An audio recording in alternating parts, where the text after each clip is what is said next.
Students, last time हमने die hybrid cross के हवाले से डिस्कस किया था, जिसमें आखिर में हमने जैसे जीनोटिपिक रेशो और phenotypic ratio dihybrid cross का हमने नोट किया था। प्लस में लॉ ऑफ इंडिपेंडेंट असार्टमेंट के बारे में भी थोड़ा डिस्कस किया था। यकीनन ये सब पॉइंट्स आपके जहन में होगी, तो आज हम यहाँ से थोड़ा आगे कंटिन्यू करेंगे। जैसे ये तो यकीनन आपके पास मौजूद है कि 9 पॉसिबल जो जीनोटाइप्स आते हैं जिनका रेशो 1:2:4, यानी ये जो 9 रेशो बन जाता है, ये 3 है और ये 3 और ये 1, 9:3:3 रेशो, यानी 9 जिससे हम कहते हैं ना येलो राउंड, जो पहली फीचर येलो राउंड, तो उनका जीनोटाइप 9 का कौन सा है वो हमने जैसे नोट किया था। और उसके बाद जैसे 3 येलो रिंकल जैसे फीचर थी, उसमें कौन सी जीनोटाइप है, एक है और दो इस तरह के है। यकीनन जैसे हमने पढ़ा था 3 और 1। तो उसके बाद जैसे मेंडल की जैसे लाइक जो डिफरेंट बुक्स हैं उसके अंदर जैसे इसकी डिफरेंट हेडिंग्स है। खास तौर पे जैसे हम एनटीबी में देखेंगे तो वहाँ पे थोड़ी सी डाई हाइब्रिड क्लासेस की इंटरप्रिटेशन है, तो वो आज हम थोड़ा डिस्कस करेंगे। प्लस में जो प्रोबेबिलिटी है, बहुत ही एक इम्पॉर्टेंट टॉपिक है जेनेटिक्स के अंदर, प्रोबेबिलिटी और चांसेस, उनको भी आज डिस्कस करेंगे। प्लस में एसटीबी बुक के अंदर, सिंध टेक्स्ट बुक बोर्ड के अंदर कुछ क्लासेस हैं, चंद एक क्लासेस डाई हाइब्रिड क्लासेस हैं, उनको भी हम प्रैक्टिस में ले आएंगे, उनको भी हम प्रैक्टिस में ले आएंगे।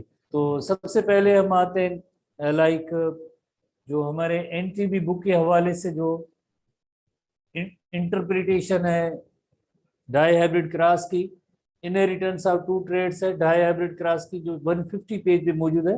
तो इसमें जैसे ये सारी फीचर्स जो हमने तकरीबन डिस्कस की है, the inheritance two traits simultaneously can be studied in dihybrid cross. दो ट्रेड्स को अगर हम लें, एक ही वक्त पे दो ट्रेड्स का हम क्रॉस करें, जैसे हमने लाइक क्रॉस किया था येलो राउंड को, येलो राउंड यानी येलो सीड कलर था, राउंड उसकी सीड की शेप थी, दोनों ट्रेड्स को साथ लिया, और येलो का कंट्रास्टिंग फॉर्म है, इसका रिसेसिव फॉर्म आपको पता है ग्रीन है, और राउंड का जैसे कंट्रास्टिंग फॉर्म है रिंकल्ड है। तो इनको आपस में क्रॉस कराने के अमल को जैसे हम कहेंगे डाई हाइब्रिड क्रॉस करेंगे टू ट्रेड्स को। तो ये डाई हाइब्रिड क्रॉस की डेफिनेशन हुई, ठीक है ना, पेज नंबर 150 एनटीबी में ये मौजूद है। And there are the two of the 7 characteristic Mendel studied were seed colour and seed shape. वही सेम बात है, सीड शेप में भी आइदर राउंड जो डोमिनेंट है और रिंकल्ड जो रिसेसिव है। कलर ऑफ द सीड में भी आइदर येलो जो डोमिनेंट है और ग्रीन रिसेसिव है। तो ये सारी पॉइंट्स जैसे हमने पहले ही पढ़ी है, 7 कंट्रास्टिंग कैरेक्टरिस्टिक मेंडल की, जिसके अंदर हमने पढ़ा है कि कौन सी फीचर डोमिनेंट है, कौन सी रिसेसिव है, जिसका एक टेबुलेटेड चार्ट के अंदर सब चीजें हमने डिस्कस की है।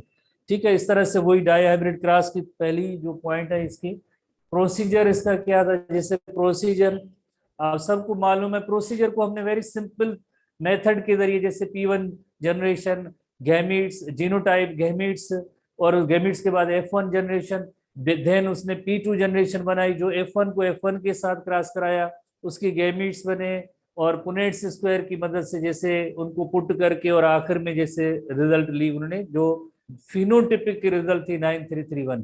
तो ऐसे क्लासेस आप मेनी टाइम कर चुके हैं, अब इनका जस्ट एक लाइक टेक्स्ट फॉर्मेट में वही सेम चीजें, कोई नई बात नहीं। Procedure and observation, when he cross homozygous round yellow, capital Y capital R, capital Y capital R capital R capital Y या कैपिटल वाई और कैपिटल, जो भी आगे पीछे जो रखें, इसमें कोई इतना बड़ा फर्क नहीं हुआ। Plant with homozygous wrinkled, wrinkled कौन सा था, ये प्लांट था, ये होमोजाइगस रिंकल जो होगा यकीनन small R and small Y उसको। और देन F1 जनरेशन के अंदर जाहिर है पहली जनरेशन होती है, उसमें जो डोमिनेंट फीचर होती है, डोमिनेंट फिनोटाइप है, वही आता है, यानी येलो राउंड सीड प्लांट आए थे।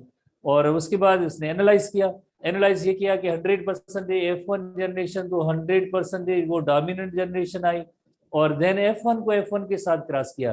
तो आपको पता है कि मोनो हाइब्रिड क्रॉस में जब F1 को F1 के साथ क्रॉस करते हैं तो F2 जनरेशन यकीनन मिलती है, जो 3:1 आती है। बट इन केस ऑफ 9331 आता है। तो ये भी हमने पॉइंट्स पहले से डिस्कस किए। तो ये रिजल्ट है because of recombinant genotype phenotype की as a result of round green and wrinkled yellow। जैसे आप देखें पेरेंट्स कौन से हैं, पेरेंट्स को अगर जरा देखें, पेरेंट्स जैसे एक येलो राउंड सीडेड प्लांट थे, येलो राउंड सीडेड प्लांट थे, और दूसरे थे येलो का कंट्रास्टिंग फॉर्म ग्रीन और रिंकल्ड थे। ये यानी पेरेंट्स की फीचर है। रिकॉम्बिनेंट कौन से है, यानी टोटल फिनोटाइप 4 आए जो आपको पता है कि 9331 की सूरत में 4 फिनोटाइप आए थे। तो यानी आपके पास ऐसे कैलकुलेशन भी मौजूद है। 9 कौन आते हैं, 9 जो आते हैं येलो राउंड आते हैं, और 1 का रेशो क्या होता है, 1 जो है ग्रीन। रिकॉम्बिनेंट फिनोटाइप आया, रिकॉम्बिनेंट फिनोटाइप आया, यानी जो पेरेंट्स में नहीं था, पेरेंट्स में नहीं था। पेरेंट तो ये येलो राउंड थे और ग्रीन निकल थे, जिनका रेशो अगर हम देखें 9331 में 9 तो येलो राउंड थे और 1 जो है ग्रीन निकल। बट ये जो है 3 और 3 आए, ये कौन से, इस फिनोटाइप को हम कहेंगे रिकॉम्बिनेंट फिनोटाइप। उसमें है क्या रिकॉम्बिनेंट फिनोटाइप, यानी एक है येलो रिंकल है, ठीक है, ये जैसे 3 है जो है येलो कॉम्बिनेंट फिनोटाइप है। और इसी तरह से आप देखिए पेरेंट्स का क्या ग्रीन रिंकल है, बट ये आप देखें ग्रीन राउंड जो है ये 3 जो है येलो रिंकल को शो कर रहा है, और ये जो है ग्रीन राउंड। देखिए दोनों फीचर्स जो है ये पेरेंट्स आर P1 जनरेशन में नहीं थी। तो ये इसे फिनोटाइप को हम कहते हैं, इस फिनोटाइप को कहते हैं recombinant phenotype. Law of independent assortment में भी यही है कि जैसे पेरेंट्स के जो जीन्स लाइक इनके गैमीट्स होते हैं, वो गैमीट्स जैसे इसमें तो कैपिटल वाई कैपिटल आर है और इसमें स्मॉल वाई स्मॉल आर है। बट उसके बाद जब F1 जनरेशन बनती है उसमें जो है recombinant like recombination crossing over का फिनोमेना होती है। देन जरूरी नहीं है कि दोनों लाइक येलो राउंड और ग्रीन निकल साथ रहें, वो एक दूसरे से इंडिपेंडेंटली असॉर्ट होते हैं, अलग होते हैं। और देन एक न्यू कॉम्बिनेशन में से न्यू कॉम्बिनेशन कौन सी हुई है, येलो रिंकल हुई है और ग्रीन राउंड। 3 और 3 ये जो है रिकॉम्बिनेशन ऑफ द गैमीट्स की वजह से हुआ है, बिकॉज ये आगे इंडिपेंडेंटली असॉर्ट हो जाते हैं, आगे एक दूसरे से बिल्कुल अलग हो जाते हैं। जरूरी नहीं है कि येलो और राउंड ये दोनों साथ रहें, जरूरी नहीं है येलो और रिंकल दोनों ये साथ रहें। ये एक दूसरे में जैसे रिकॉम्बिनेशन के अमल में या क्रॉसिंग ओवर जब होती है मियोसिस प्रोसेस के दौरान, तो उस वक्त एक न्यू कॉम्बिनेशन बनती है जिसकी वजह से येलो रिंकल फीचर भी नहीं आई और इसी तरह से ग्रीन राउंड फीचर ये भी नहीं है 3 वाली। बाकी 9 और 1 ये तो दोनों पेरेंट्स की फीचर है, ठीक है। तो इस तरह से कुछ इसकी ऑब्जर्वेशन थी जो आप सब जानते हैं। और आई थिंक इसमें इतना कोई खास क्वेश्चन नहीं है कि हम इसको इस पे इतना टाइम दें, बट हम आगे चलते हैं कि लाइक इसकी इंटरप्रिटेशन है या एक heading limitation of the laws of independent assortment. Limitation की मीनिंग होती है, जैसे हमने पहले ही डिस्कस किया था कि ये तो 1866 में जैसे इसने ये अपना काम किया था मेंडल ने जेनेटिक्स पे, 1900 में इसका प्रूव हुआ काम, 1884 समथिंग यहाँ इसकी डेथ हो गई थी मेंडल की। बट देखिए शुरू में तो इसके लॉस सबको इसने माना कि ये सही है, बट ऐसे लॉज हर प्लांट पे अप्लाई नहीं होते हैं, हर ऑर्गेनिज्म पे अप्लाई नहीं होते। इस वजह से हम कहेंगे कि ये कुछ इसमें जो यूनिवर्सल लॉस नहीं है। तो जेनेटिक्स के अंदर कुछ नई हेडिंग्स भी आ गई आगे जाके, मींस 1900 के बाद। इवन हमारे एसटीबी बुक के अंदर आप जैसे देखेंगे काफी सारी ऐसी जो हेडिंग्स मौजूद हैं जो लाइक मेंडल्स लॉ को ओबे नहीं करते हैं। जैसे एक इनकम्प्लीट डोमिनेंस है, थोड़ा बहुत हमने रेगुलर क्लासेस में पढ़ा है। को डोमिनेंस है, ये मेंडल के लॉज को ओबे नहीं करते। पिलियोट्रॉपी है, ये मेंडल के लॉज को इनको जैसे लॉ ऑफ इंडिपेंडेंट असॉर्टमेंट या सेग्रीगेशन उससे इनका रिलेशनशिप नहीं है, उसको ओबे नहीं करते। पॉलीजेनिक इनहेरिटेंस है या मल्टीपल अलील्स है, ये जो है इस लाइक हम कहेंगे एक्सेप्शन टू मेंडेलियन जेनेटिक्स है। ये मेंडेलियन या मेंडल का जो काम था उससे एक्सेप्शन है, यानी ये ऐसी चीजें हैं जिसपे मेंडल के लॉज ऐसे फॉलो ही नहीं होते हैं, इन पे अप्लाई नहीं होते। तो इसे कहते हैं limitation of the laws of independent assortment. Even though the law of independent assortment has been used as a mechanism to explain various genetic processes, there are some limitation associated with the law. Some of these are listed below. कौन से? The law of independent assortment does not hold true to the for the linked genes. True for linked genes, हम इस पे आते हैं। linked gene क्या होते हैं? So present on the same loci, but they usually inherit together. एक ऐसे जीन्स होते हैं जिन्हें हम कहते हैं लिंक्ड जीन्स। क्रोमोसोम्स पे जीन्स की पोजीशन भी एक साथ साथ होते हैं। इलस्ट्रेशन पे भी हम आते हैं, जैसे आपको बताया लोकस से एक टर्म आपने पढ़ा है, position of gene on chromosome. तो क्रोमोसोम पे जो जीन्स होते हैं, जाहिर है डिफरेंट कैरेक्टरिस्टिक के जीन्स होते हैं। कुछ ऐसे जीन्स होते हैं जो मीन्स क्या होगा कि इनकी जब नेक्स्ट जनरेशन में इनहेरिट होंगे तब भी वो साथ साथ इनहेरिट होंगे, अलग नहीं होंगे। तो ऐसे जीन्स को हम कहते हैं linked gene. Position of genes on chromosome is called as locus. उसी लोकस पे जो क्रोमोसोम होते हैं वो इनहेरिट भी साथ होते हैं, अलग नहीं होते हैं। तो उसके बारे में वो हम आते हैं आगे, नेक्स्ट आते हैं।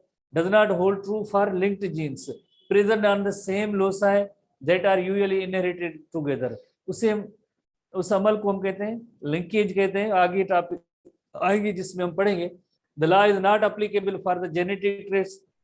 कौन से इनकम्प्लीट पे ये लॉ अप्लाई नहीं होते? को डोमिनेंस है, इनकम्प्लीट डोमिनेंस है, प्लियोट्रॉपी है, पॉलीजेनिक इनहेरिटेंस है या मल्टीपल एलील्स हैं, इन पे ये लॉ अप्लाई नहीं होता। इस वजह से लॉ ऑफ इंडिपेंडेंट असार्टमेंट को यूनिवर्सल लॉ नहीं कहते हैं। काफी सारे जैसे इवन जैसे आप देखिए शुरू में मोनो हाइब्रिड क्रॉस के अंदर, जैसे अगर फॉर एग्जांपल इनकम्प्लीट डोमिनेंस का हम जिक्र करें, जैसे उसमें आपने देखा कि पर्पल फ्लावर जो है, पर्पल प्लांट का फ्लावर डोमिनेंट है और व्हाइट जो है पी प्लांट के अंदर रिसेसिव फीचर है फ्लावर का, पी फ्लावर का।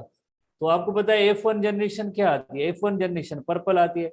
बट कुछ प्लांट्स ऐसे हैं, जैसे आपने जैसे रेगुलर क्लासेस में जैसे क्लासेस किए होंगे, तो उसमें जैसे एक स्नैपड्रैगन प्लांट है, स्नैपड्रैगन प्लांट है, उसके फ्लावर रेड फ्लावर्स वाले प्लांट को जब व्हाइट फ्लावर के प्लांट से क्रॉस किया जाता है तो पिंक कलर का फ्लावर आ जाता है। तो यानी ये देखें, ये भी लॉ जैसे मोनो हाइब्रिड के अंदर भी मेंडल का लॉ जो है यूनिवर्सल नहीं हुआ। पी प्लांट के अंदर जो डोमिनेंट फीचर थी वो आ रही थी, बट स्नैपड्रैगन प्लांट के अंदर red and white flowered plant को जब क्रॉस किया जाता है तो पिंक फ्लावर्ड प्लांट आ जाता है। इस फिनोमेना को जैसे हम इनकम्प्लीट डोमिनेंस कहते हैं। उसके बाद को डोमिनेंस है। को डोमिनेंस का हमने कैटल का एग्जाम्पल लिया, जैसे रेड एंड व्हाइट, जैसे काउस बुल एंड काउ तो रोन कलर का आ जाता है। तो यानी ये आगे जो ऐसे प्रोसेस हैं जिनका मेंडल की लॉस पे जो है इनकी जो है पूरे उतरते नहीं है, तो हम कहेंगे कि ये यूनिवर्सल लॉ नहीं है। ये कौन से फिनोमेना, जैसे इनकम्प्लीट डोमिनेंस भी ये शो करेगी, को dominance, pleiotropy, polygenic inheritance, multiple alleles, ये सब चीजें मेंडल के लॉस को ओबे या फॉलो नहीं करते। आगे ये टॉपिक्स मौजूद हैं इस टीवी के अंदर। तो अब फिलहाल जो हम डिस्कस करेंगे कि जैसे क्रोमोसोम पे लोग, जैसे अभी हमने लिंक्ड जीन का थोड़ा सा डिस्कस किया था, जैसे ये क्रोमोसोम है तो क्रोमोसोम में gene 1, gene 2, gene 3, gene 4, but ये जो जीन्स है ना 2, 3, 4 जैसे लिंकेज टू जीन 3, यानी जब जीन 3 जिस जगह पे या नेक्स्ट जनरेशन जाएगा तो 2 और 4 जो है ये भी साथ साथ इनहेरिट होंगे। तो ऐसे जीन्स को हम कहेंगे लिंक्ड जीन्स, इंडिपेंडेंटली एक दूसरे से अलग नहीं होंगे। जब भी इनहेरिट नेक्स्ट जनरेशन में ये ट्रेड्स आएंगे तो जीन नंबर 3 है, लिंकेज टू जीन नंबर 3, यानी 2 नंबर और 4 नंबर की जीन्स जब नेक्स्ट जनरेशन में इनहेरिट होंगे तो अलॉन्ग विद जीन नंबर 3। वरना क्या होता है, ये अलग हो सकता है, ये अलग हो सकता है, किसी में भी पेरेंट में न्यूट्र कॉम्बिनेशन से अलग गैमीट इनके बन सकते हैं, बट ये जो है जीन्स सब साथ एक जगह पे लोकस पे भी सेम लोकस करीब होते हैं, प्लस में जब इनहेरिट होंगे तब भी मीन्स नेक्स्ट जनरेशन में साथ साथ इनहेरिट होंगी। तो इस फिनोमेना को हम कहते हैं लिंकेज कहते हैं। लिंकेज का अपोजिट जैसे टर्म है वो होता है क्रॉसिंग ओवर। लिंकेज का जैसे अपोजिट टर्म होगा वो crossing over, exchange of chromosomal segment. हो सकता है कि एक क्रोमोसोम में जैसे एक्सचेंज अगर हो तो 2 इधर आ जाए, दूसरे में 4 इधर, दूसरे क्रोमोसोम के अंदर ये सेगमेंट एक्सचेंज हो जाए। आगे टॉपिक्स है मियोसिस फिनोमेना है, उसमें आते रहेंगे। फिलहाल हम ये डेफिनेशन नोट कर रहे हैं कि लिंक्ड जीन किससे कहेंगे? क्रोमोसोम्स पे जो जीन्स होते हैं उनकी पोजीशन होती है जैसे लोकस कहते हैं। तो कुछ ऐसे जीन्स होते हैं जो एक दूसरे के साथ रहते हैं और जब इनहेरिट होंगे तब भी नेक्स्ट जनरेशन में साथ होंगे, तो ऐसे जीन्स को कहेंगे लिंक्ड जीन्स कहेंगे और फिनोमेना को कहेंगे लिंकेज कहेंगे। Phenomena is called the linkage. और इसका जो अल्टरनेटिव टर्म जो अपोजिट थोड़ा सा है वो क्या है, क्रॉसिंग ओवर है, फिनोमेना ऑफ क्रॉसिंग ओवर। वो आगे चल के हम डिस्कस करेंगे। तो यानी जीन नंबर एक और भी जैसे इलस्ट्रेशन है, जैसे ये जीन 1 है, जीन 1 के साथ 2, 3, 4 लिंक्ड ग्रुप से ये जो है सब लिंक्ड है। ये जीन 1 तो अनलिंक्ड है, किसी में भी गेमिट में जा सकता है, बट 2, 3, 4 जैसे a set of genes that different gene loci, इनकी लोकस सबकी अलग है, 2, 3, 4 की अलग है on the same, but except for the crossing tend to be inherited together. और ये जो है जब नेक्स्ट जनरेशन में इनहेरिट करेंगे तब भी ये तीनों साथ जाएंगे, ऐसे तीनों साथ जाएंगे जैसे 2, 3, 4 में गए थे। मतलब एक जब क्रोमोसोम पे जीन्स भी लाइक इनके जो होते हैं उनकी पोजीशन भी साथ साथ होती है और इनहेरिट भी साथ होते हैं, वरना इनको अलग अलग होना चाहिए क्रॉसिंग ओवर के दौरान। यहाँ पे अलग नहीं होते, साथ जुड़े हुए होते हैं, इनहेरिट भी साथ होते हैं। तो इससे हम फिनोमेना को हम कहेंगे लिंकेज कहेंगे, लिंक्ड जीन कहेंगे और अनलिंक्ड कहेंगे। ये जो जैसे जीन नंबर 1 है वो अनलिंक्ड है, उसका जरूरी नहीं है कि दूसरे नेबरिंग जीन के साथ वो साथ इनहेरिट हो, ये जरूरी नहीं, उससे हम कहते हैं अनलिंक्ड जीन। और ये जो है लिंक्ड जीन्स होते हैं। तो मेंडल को इन चीजों के बारे में मालूम नहीं था, इल्म नहीं था इनके बारे में, ऐसी लाइक जैसे कंडीशंस के बारे में इनको नहीं पता था। ये सारे हमारे टेक्स्ट बुक की पॉइंट्स हैं जो एसटीबी के अंदर मौजूद है सब, और एनटीबी के अंदर सारी चीजें मौजूद हैं और रेशोज वगैरह सब। अच्छा, एक टेस्ट क्रॉस है, टेस्ट क्रॉस का एक प्रॉब्लम तो नहीं है टेस्ट क्रॉस का। जैसे आप मोनो हाइब्रिड के अंदर आपको याद होगा हमने टेस्ट क्रॉस पढ़े थे, मोनो हाइब्रिड के अंदर, मोनो हाइब्रिड क्रॉसेस के अंदर टेस्ट क्रॉस के बारे में पढ़ा था। जैसे अगर एक हमने देखा कि एक ऐसा प्लांट है जैसे डोमिनेंट तो है, पता नहीं कौन सा है, होमोजाइगस डोमिनेंट है या हेट्रोजाइगस डोमिनेंट। खास तौर पे जो हेट्रोजाइगस कंडीशन होती है ना, आपको पता है, तो उसमें 50-50% जब रिजल्ट आती है क्रॉस करने के बाद तो हम कहेंगे ये जो प्लांट है वो हेट्रोजाइगस डोमिनेंट है। इसी तरह से डाई हाइब्रिड क्रॉस के अंदर भी ऐसा लाइक जो टेस्ट क्रॉस किया गया था जिसकी रिजल्ट आती है 1:1:1:1:1, बिकॉज 4 कैरेक्टरिस्टिक आते हैं ना, 4 कैरेक्टरिस्टिक। F2 जनरेशन के अंदर 4 कैरेक्टरिस्टिक आए थे ना मेंडल ने जब क्रॉस किया था। येलो राउंड भी आएगा, येलो रिंकल भी आएगा, ग्रीन राउंड भी आएगा, ग्रीन रिंकल आएगा। तो चारों जनरेशन जो ऑफ स्प्रिंग है 1:1:1 की निस्बत में आएंगे, रेशो में आएंगे। तो ये एक टेस्ट क्रॉस है। जैसे टेस्ट क्रॉस का फिनोमेना कैसे होता है, जैसे आपको पता है कि एक रिसेसिव पेरेंट है टेस्ट क्रॉस में, एक तो ये रिसेसिव पेरेंट है, और ये हेट्रोजाइगस जो प्लांट है ना येलो राउंड हेट्रोजाइगस, इसको क्रॉस कराया जाता है ताकि पता चल सके कि लाइक ये जो होमोजाइगस है या हेट्रोजाइगस, उसको चेक करने के लिए क्रॉस किया जाता है। हमने एग्जाम्पल मोनो हाइब्रिड का लिया है। मोनो हाइब्रिड के अंदर जैसे 1:1 में कोई चीज आए तो हमें पता चल जाएगा कि ये हेट्रोजाइगस है, बट डाई हाइब्रिड में कैसे पता चलेगा कि ये हेट्रोजाइगस है, तो उसके लिए 1:1:1:1 ये रिजल्ट आनी चाहिए। तो ये डाई हाइब्रिड क्रॉस का टेस्ट क्रॉस होगा।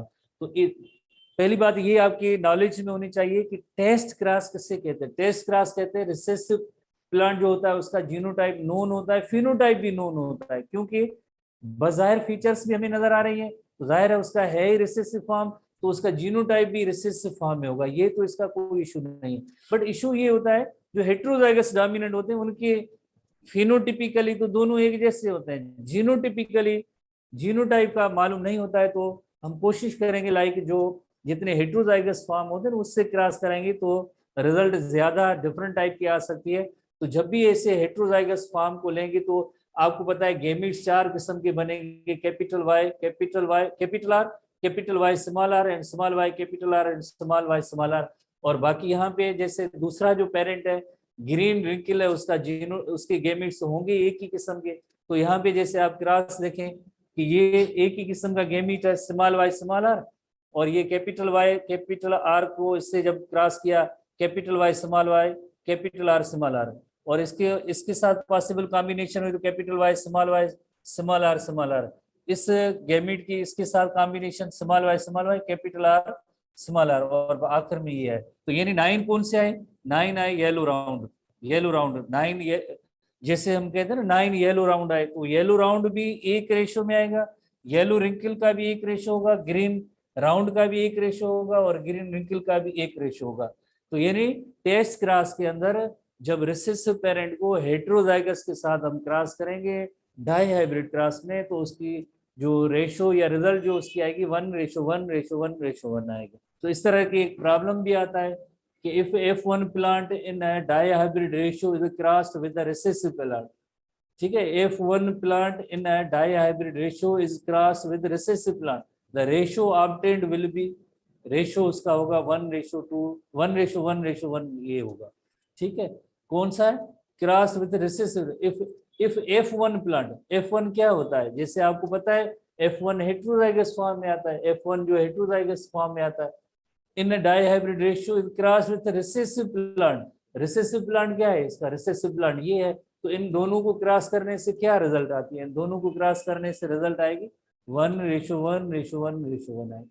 इस तरह से जो है ये क्रॉसेस आगे जेनेटिक्स में आ सकते हैं। देखें इसमें ये नहीं लिखा हुआ है कि येलो राउंड, ये नहीं लिखा हुआ है कि ग्रीन रिंकल, ये लिखा हुआ है डायब्रिड क्रॉस के अंदर F1 प्लांट को किसके साथ क्रॉस किया गया है? रिसेसिव प्लांट के साथ। तो F1 जनरेशन आपको पता है कि ये हेटेरोजाइगस फॉर्म में आती है, और रिसेसिव प्लांट क्या है? जैसे ग्रीन निकल है, इनकी 4 किस्म के गैमीट्स आते हैं और इनमें यकीनन एक ही किस्म के गैमीट है। तो जब हम क्रॉस करेंगे तो आखिर में जैसे 1:1:1:1 आएगी, ठीक है। चाहे आप इसके 4 गैमीट भी बना लें, 2 भी बना लें, आखिरी रिजल्ट जैसे 1:1:1:1 आएगी, ठीक है। इस तरह से जो है टेस्ट क्रॉस किया जाता है। अब हम आते हैं प्रोबेबिलिटी पे आते हैं। प्रोबेबिलिटी एक वेरी इंपॉर्टेंट टॉपिक है। प्रोबेबिलिटी, प्रोबेबिलिटी या चांसेस, जैसे आमतौर पे चांसेस कहते हैं, प्रोबेबिलिटी या चांसेस। जैसे आपको पता है कि अगर हम ये कहें कि लाइक टाल को अगर डवार्फ प्लांट के साथ क्रॉस कराया जाए, प्योर ब्रीडिंग है, तो यानी डवार्फ प्लांट के आने के चांसेस कितने होते हैं? चांसेस कितने हैं? या टाल प्लांट के आने के F1 जनरेशन में कितने चांसेस हैं, आप बता सकते हैं? ये पेरेंट्स हैं, ट्रू ब्रीडिंग पेरेंट्स हैं। अगर ये ट्रू ब्रीडिंग पेरेंट्स हैं, ट्रू ब्रीडिंग पेरेंट्स हैं, उनको अगर हम क्रॉस कराएं तो सबसे पहले आपसे पूछते हैं, नंबर 1 क्वेश्चन है कि डवार्फ प्लांट आने की कितने चांसेस हैं? टाइप करें, जूम चैट के अंदर टाइप करें जेठान साहब, क्या जवाब आता है? प्योर ब्रीडिंग जो टाल और डवार्फ को आप क्रॉस करें तो डवार्फ प्लांट के आने की कितने चांसेस हैं जी? 0% एग्जैक्टली। यस साहब आप बिल्कुल करेक्ट हैं। प्योर ब्रीडिंग है तो जीनोटाइप क्या होगा? प्योर ब्रीडिंग है कैपिटल टी कैपिटल, और ये रिसेसिव होते हैं तो जाहिर है कैपिटल टी स्मॉल टी। तो यानी सारे ऑल प्लांट होंगे वो टाल होंगे, तो यानी डवार्फ इसमें कोई नहीं होगा, डवार्फ प्लांट कोई भी नहीं होगा, कोई नहीं होगा तो 0%। सारे आते हैं तो यानी 100% टाल प्लांट आएंगे। तो इस तरह से प्रोबेबिलिटी या चांस देखा जाता है। कोई भी जेनेटिक का क्रॉस होता है उसकी मैथमेटिकल एक्सप्रेशन में चांस बताई जाती है, पूछी जाती है सवालों में भी। जैसे अगर टाल को डवार्फ के साथ क्रॉस कराया तो टाल प्लांट आने की कितने चांसेस है, प्रोबेबिलिटी उसकी क्या है? तो हम कहेंगे 100%। डवार्फ की कितने चांसेस है? 0%। कोई भी डवार्फ प्लांट नहीं आ सकता है, 0%। कोई भी नहीं आ सकता है तो 0%। अगर आपसे पूछा जाए इसी क्रॉस के अंदर F2 जनरेशन के अंदर, F2 जनरेशन के अंदर, F2 जनरेशन के अंदर डवार्फ प्लांट आने की कितने चांसेस हैं, क्या प्रोबेबिलिटी है? तो आप टाइप करें F2 जनरेशन के अंदर डवार्फ प्लांट के। जेठान साहब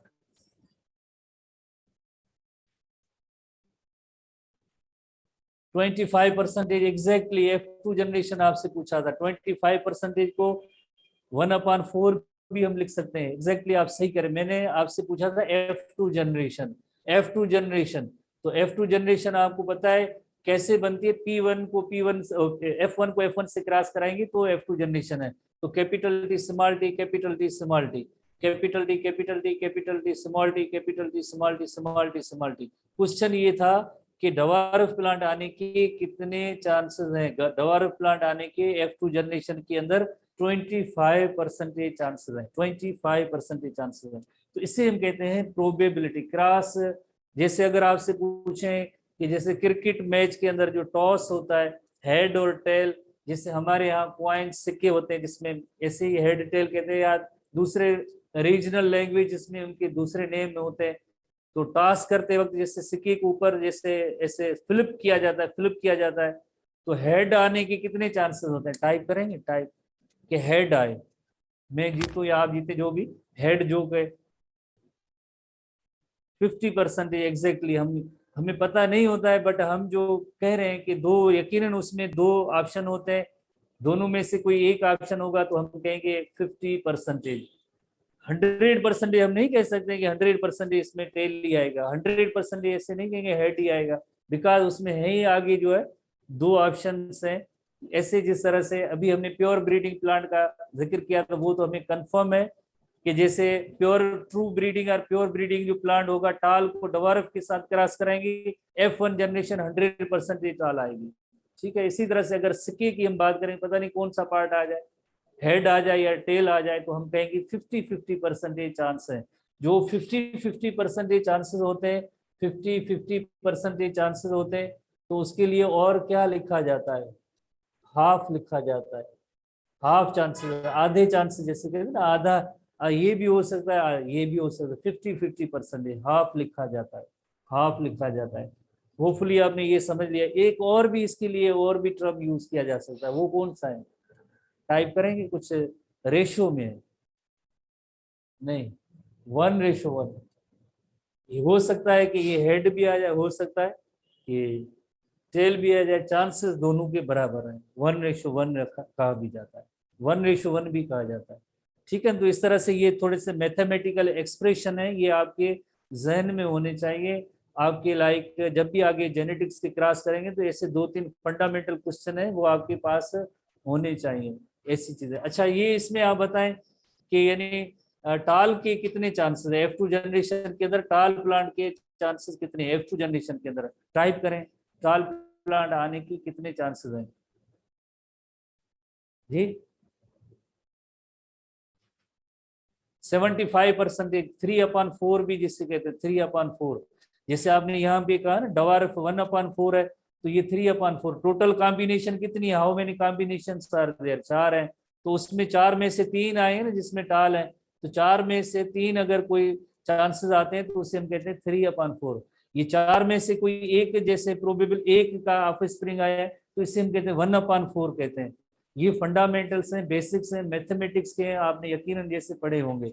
जैसे अगर कोई केक पीस है या पिज्जा है, जैसे हम कहते हैं कि लाइक जैसे 1, 2 और 3, 4 में से 3 टुकड़े कहता है, कोई पर्सन कहता है कि ये मेरे हैं, तो हम कहेंगे कि ये 3/4 जो है वो एक पर्सन को मिले।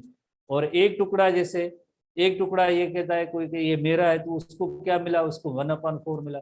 यानी टोटल कितने, 4 टुकड़े, उसमें 3 कोई एक ले गया, एक कोई दूसरा ले गया। तो अब जब मैथमेटिकली हम लिखेंगे तो क्या लिखेंगे, 3 जो लेके गया है तो उसे हम कहेंगे 3/4, जिसको एक मिला है उससे हम कहेंगे 1/4। अगर इसको और इसका जो प्लस करने से 1 आना चाहिए तो ये इसका प्रोबेबिलिटी करेक्ट होगी, वरना नहीं होगी। कैसे, जैसे 3/4 प्लस 1/4 लिखेंगे तो क्या होगा, ये 4 हुए, 3 + 1 = 4/4 = 1, तो यानी ये 1 आना चाहिए। ये तो आप यकीनन केक या पिज्जा के एग्जाम्पल से आप समझ गए होंगे कि 3/4 क्या होता है या 1/4 क्या होता है। अगर जैसे कहें कि इसमें 50-50, आधा एक बच्चे को या एक पर्सन को मिले, आधा दूसरे को मिले, तो वेरी सिंपल है, तो उसका क्या होगा, 1/2 एक को मिला, 1/2 एक को मिला और 1/2 दूसरे को मिला, तो 1/2 + 1/2 क्या होगा, 1/2 + 1/2 ये भी 1 होना चाहिए, 1 होना चाहिए। जैसे 3/4 + 1/4 = 1 होना चाहिए। ठीक है, तो इस तरह से जो है प्रोबेबिलिटी की थोड़ी सी एक फंडामेंटल है। आज थोड़ा टाइम कम है, कल हम इसके प्रोडक्ट रूल और प्रोडक्ट रूल को सीखेंगे, सम रूल को सीखेंगे कि इसमें प्रोबेबिलिटी में क्या प्रोडक्ट रूल किससे कहते हैं और सम रूल किससे कहते हैं। बट थोड़ी सी इसकी इंट्रोडक्शन है, हम इस पे आते हैं। ये चीजें बेसिक हैं जो आपने यकीनन समझ ली होंगी, ठीक है, यकीनन समझ ली होंगी। ये कॉमन पॉइंट है, किसी बुक में ऐसी नहीं लिखी हुई है। जो आप क्लास 1 से लेकर अब क्लास नंबर जो आपकी 12 जो है यहाँ तक पहुंचे, मैथमेटिक्स हर क्लास में, फिजिक्स तो है ही है। आप कहें कि हम प्री मेडिकल के, ऐसी बात नहीं, फिजिक्स तो है ही है। फार्मूला लगते हैं, रेशो बनते हैं, परसेंटेज बनते हैं, वो आपने सीखी है। आप ऐसे ना कहें कि हमने नहीं सीखी है, तो यकीनन सीखी होगी। तो प्रोबेबिलिटी की बेसिक क्या है, probability are the mathematical measures of likelihood. In other words they are a way of quantifying or giving a specific numerical value to how how likely something is to happen. जैसे हमने कहा ना कि जैसे like अभी discuss किया कि जैसे जो तीन जो है अगर टाल आते हैं और एक जो है डवार्फ आता है, तो इसकी मैथमेटिकली एक्सप्रेशन है, मेयर्स हैं कि अगर टाल हैं तो कितने और उसकी कंपेरेटिवली डवार्फ है तो कितने, एक मैथमेटिकली एक्सप्रेशन होनी चाहिए। Probability of one for an event means that it is guaranteed to happen. यानी जैसे हमने प्योर ब्रीडिंग टाल और जैसे प्योर ब्रीडिंग जैसे डवार्फ होता है, उनको जब क्रॉस करेंगे तो क्या ऑप्शन आता है उसमें, मींस और कोई है ही नहीं, गारंटी है वन, और कोई ऑप्शन नहीं है। प्रोबेबिलिटी ऑफ वन, वन की मीनिंग क्या हुई, 100%। इन इवेंट, इवेंट क्या है, जैसे टाल आए, ठीक है, इससे गारंटीड टू हैपन। कैसे गारंटीड टू हैपन हुआ, जब ये जीनोटाइप होगा तो यकीनन टाल आएगा और उसकी प्रोबेबिलिटी क्या होगी, 1 होगी, that is the 100%। Probability of zero for an event means that it is guaranteed not to happen. Not to happen कौन सा है, जीरो, जीरो के चांसेस, यानी यहाँ पे डवार्फ प्लांट नहीं आ सकता है, डवार्फ का जीरो होगा। अगर इस केस में इसको क्रॉस करेंगे तो ये इसकी प्रोबेबिलिटी जीरो हो जाएगी। अगर इस केस में क्रॉस करें, टाल की प्रोबेबिलिटी क्या होगी, 100%, डवार्फ की प्रोबेबिलिटी और चांस क्या होगी, जीरो होगी। A simple example of probability having 1/2, यानी chance of getting head when you flip a coin, जिससे हमने जिक्र किया, तो उसकी 1/2 चांस होगी, जिससे 1/2 दैट इज अ 50-50%। तो दोनों को अगर हम प्लस करें तो उसका भी लाइक 1 होना चाहिए। तो ये प्रोबेबिलिटी के लाइक बेसिक्स आर फंडामेंटल्स हैं, जिसमें अगर जीरो के आने चांसेस हो, कोई आने के चांस ना हो तो वो 0% हो जाएगा। सबके सब आने के चांसेस होंगे तो उसे हम कहेंगे 100%, दैट इज अ 1। और इसी तरह से आधी आधी चीजें आने की जो चांसेस हो तो उसे 1/2 और 50% कहेंगे। और अगर जैसे 4 में से 3 कॉम्बिनेशन जैसे आती है, या 4 में से एक कॉम्बिनेशन आती है, तो हम इसे 3/4 कहते हैं, और इसे 1/4। 1/4 जैसे आपको पता है 25% है, 3/4 इज 75%। होपफुली ये सारी चीजें आपने जैसे पढ़ी होगी, होपफुली आपने जैसे ये सारी चीजें पढ़ी होगी लोअर क्लासेस में मैथमेटिक्स के अंदर। तो इस तरह से जो है ये प्रोबेबिलिटी बनती है, इस तरह से ये प्रोबेबिलिटी बनती है। तो कल हम इसको थोड़ा सा दोबारा देखेंगे, आज कंटिन्यू नहीं हो पाएगा। बट आपसे एक सवाल पूछते हैं, एक छोटा सा सवाल पूछते हैं। डाई हाइब्रिड क्रॉस है, क्रॉस एक डाई हाइब्रिड है, और उसकी हम F2 जनरेशन में से आपसे पूछ रहे हैं। F2 जनरेशन में जैसे ग्रीन और रिंकल सीडेड प्लांट आने के चांसेस कितने हैं, आप मुझे प्रोबेबिलिटी में बताएं। ऑप्शन में देता हूं आपको, जैसे जैसे 1/2 है, या जैसे मैं 3/4 लिखता हूं, इस तरह से आप कोई जवाब दें। ठीक है, ये तो दोनों जवाब नहीं है, बट आप ऐसा जवाब दें जो इसका जवाब हो। टाइप करें जूम चैट के अंदर, ताकि मुझे थोड़ा एहसास हो कि आपने थोड़ा प्रोबेबिलिटी के बेसिक्स समझे। जैसे ये पैटर्न है, इस पैटर्न में इसका जवाब है।